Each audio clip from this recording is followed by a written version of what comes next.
To my channel Sound English Academy. This is Ali sir. Today's class negative sentence of past tense.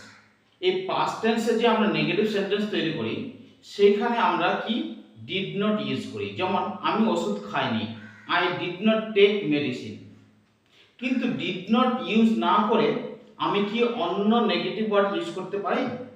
চলো আজকে দেখে নেওয়া যাক এবং তার সঙ্গে আরো নিউ ইনফরমেশন।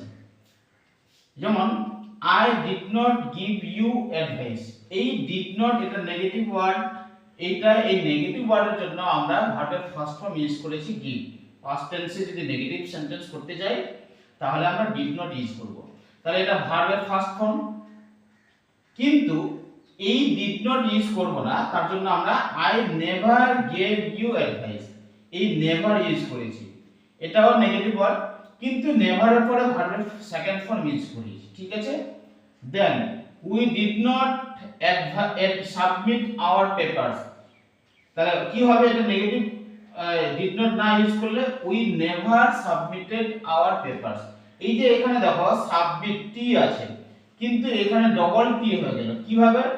যদি কোনো ওয়ার্ডের শেষে টি বা টি বা এল যদি থাকে, যেমন স্টপ স্টপ, যেমন সাবমিট সাবমিটেড, যেমন ট্রাভেল ট্রাভেল, তাহলে ওটা কনসোনেন্ট লেটারটা ডবল হয়ে যায়। ক্লিয়ার? এবার প্রশ্ন হচ্ছে, এই যে আমরা এখানে ভার্বের ফার্স্ট ফর্ম ইউজ করছি ডিড নট এর পরে, কিন্তু নেভার এর পরে কি আমরা ভার্বের ফার্স্ট ফর্ম ইউজ করলাম? না, নেভার এর পরে কি হলো, আমরা ভার্বের সেকেন্ড ফর্ম ইউজ করলাম। যেমন ইউ নেভার টেল লাইজ, এই টেল হবে না, এখানে কি হবে, টোল্ড হবে। কেন? এইটা প্রেজেন্ট ফরম্যাটে হয় না, প্রেজেন্ট টেন্সে নেভার ইউজ করলে প্রেজেন্ট টেন্স ইউজ করলে ভুল হবে, এটা পাস্ট টেন্স ইউজ করতে হবে। ওকে, it is my today's class. If you like my class, please subscribe my channel.